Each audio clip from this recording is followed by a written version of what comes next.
In this lesson, we're going to take a look at some strategies to perform chemical quantity, or sometimes known as mole conversions.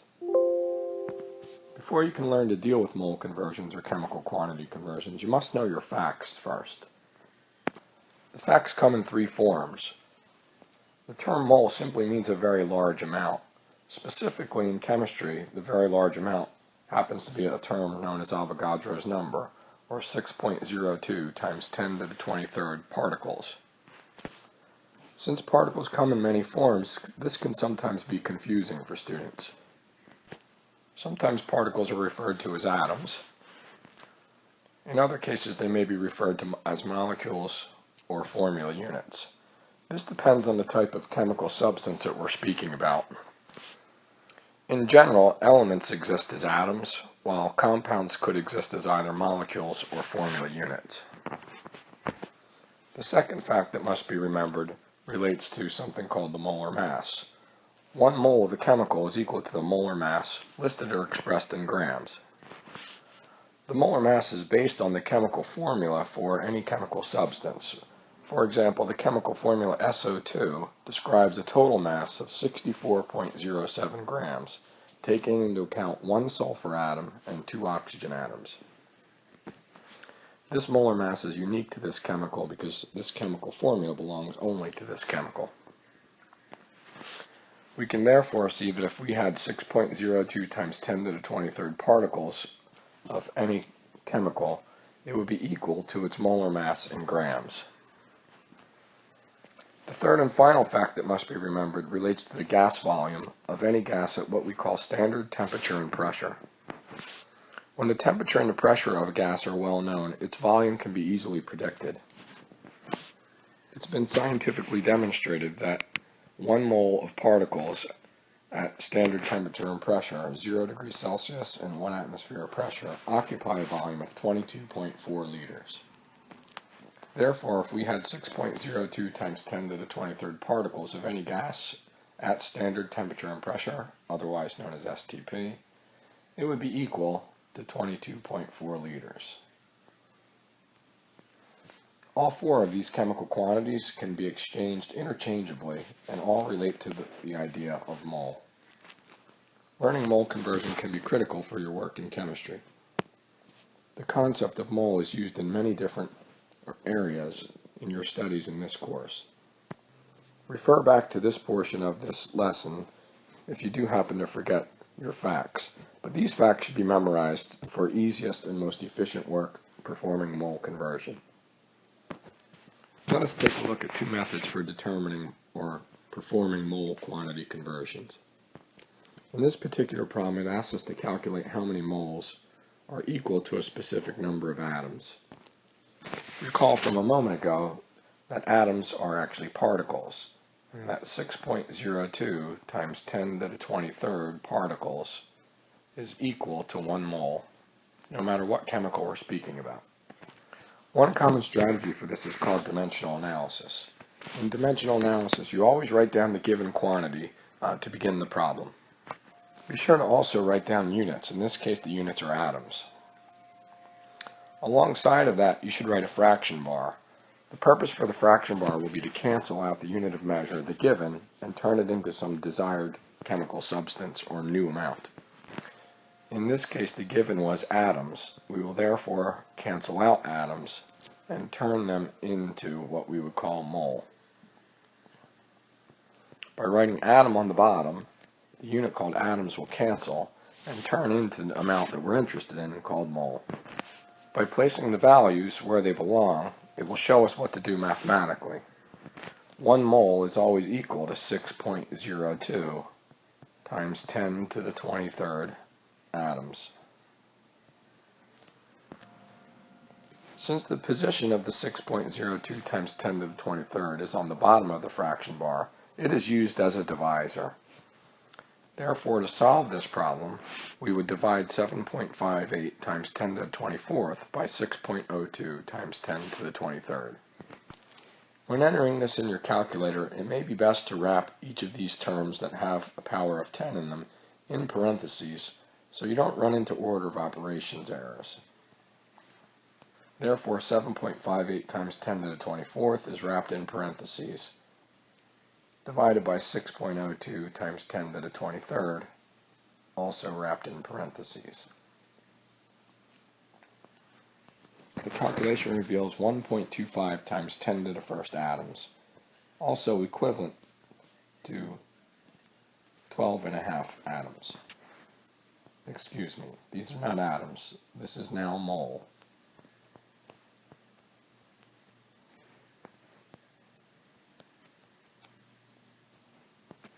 Recall that 1 mole is equal to 6.02 times 10 to the 23rd. Therefore, 12.5 moles would be some value much higher than that, which is what 7.58 times 10 to the 24th atoms would be equivalent to. Either of these answers are acceptable forms of the correct response. Let us take a look at another method that doesn't use dimensional analysis. The other method is sometimes known as a ratio proportion method. The ratio proportion method still relies on you knowing your facts. To use the ratio proportion method, what you do is you write down in a fraction form the given and desired quantities. I like to list the given quantity in the numerator, or the top of the fraction, 7.58 times 10 to the 24th atoms. And then underneath that are unknown, or X, number of moles. So our given is in atoms, our desired is in moles. Alongside of that, in another fraction, we write the ratio that is equivalent to this, meaning atoms should be written on the top again, and moles on the bottom. We use our facts. 6.02 times 10 to the 23rd atoms is the same as 1 mole. Now we can cross multiply. This will generate an equation. 6.02 times 10 to the 23rd X is equal to 7.58 times 10 to the 24th. To solve for X, we would divide each side by 6.02 times 10 to the 23rd, and we arrive at the same answer that we did using the dimensional analysis method, 1.25 times 10 to the 1 moles, or 12.5 moles. Let's take a look at another example. We'll look at both methods, the dimensional analysis and the ratio proportion method again. Recall each method requires you to start with the given amount. The given amount in this case is 211 liters.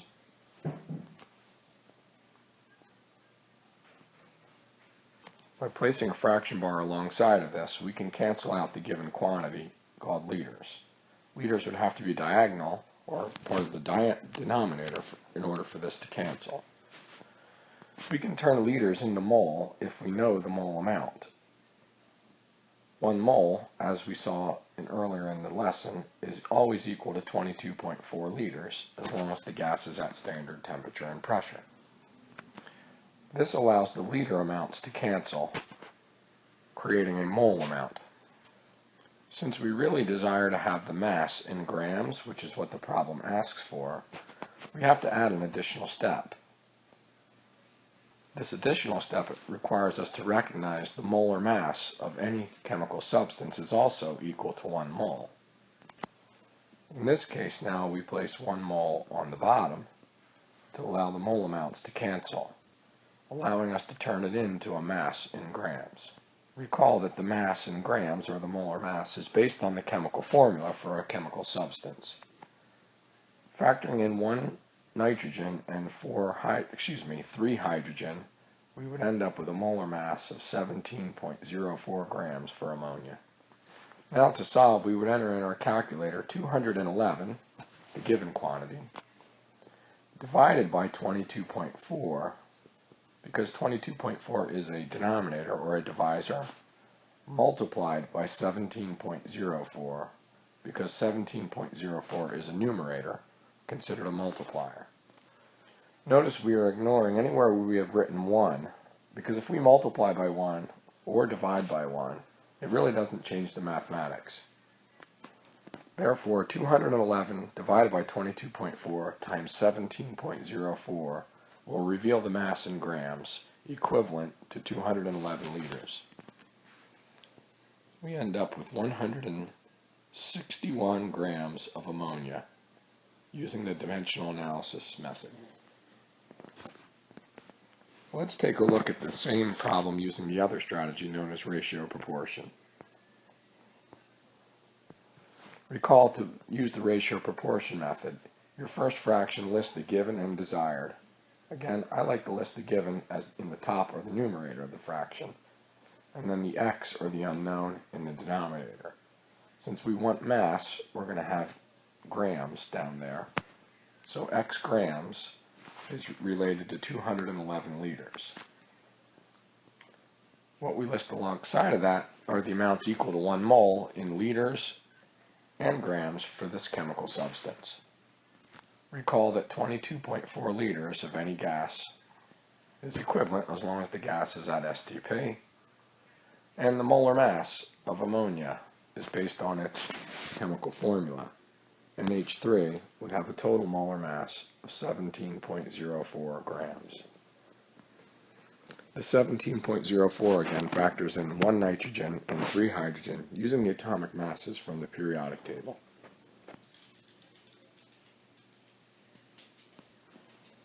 This results in an equation. 22.4x is equal to 211 times 17.04.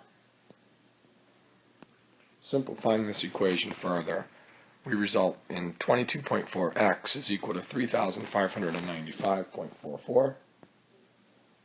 We would then divide each side by 22.4 to solve.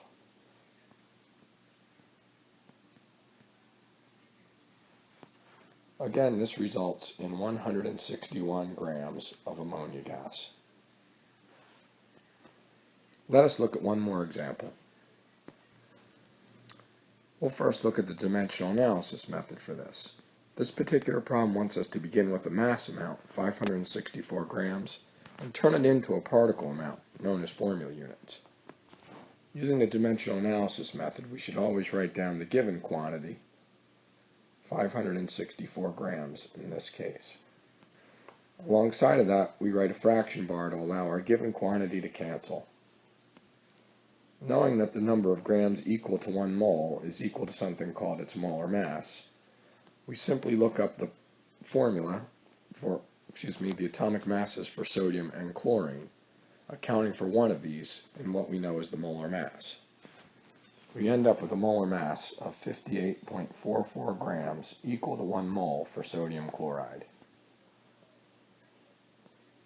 This allows the gram amount to cancel and turns it into a mole amount.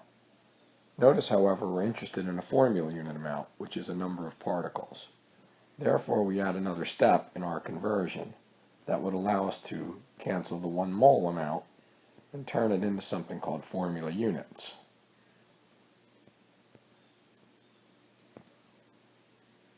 Recall that formula units are a type of particle, and there would always be 6.02 times 10 to the 23rd particles equal to 1 mole. This allows our mole amounts to cancel and turn it into the particle amount known as formula units. To compute or calculate our answer, we would take 564, enter it in the calculator, divide by 58.44 because it is a denominator, and denominators are divisors. Multiply by 6.02 times 10 to the 23rd, which we've wrapped in parentheses to avoid any issues with the order of operations. We arrive at an answer of 5.81 times 10 to the 24th formula units, which is simply a term for a number of particles when the particles happen to be representing an ionic compound. Let's take a look at the ratio proportion method for the same problem. In the ratio proportion method, We always write down the first fraction containing the given amount and the desired X quantity, X formula units, starting with 564 grams of sodium chloride. Our second fraction is the equivalent. It matches grams over formula units. These would be the amounts equal to 1 mole. Recall that 1 mole of sodium chloride, its molar mass, is equal to 58.44 grams. Comes from the chemical formula, 1 sodium and 1 chlorine. And 6.02 times 10 to the 23rd formula units is also equal to 1 mole. It's important to always recognize that the fraction numerators and denominators match each other. This will allow you to use this strategy with great efficiency and accuracy. Next, we would cross multiply.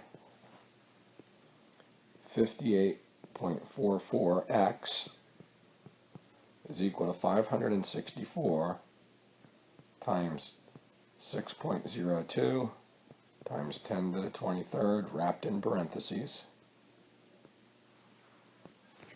And to solve, we would divide each side by 58.44.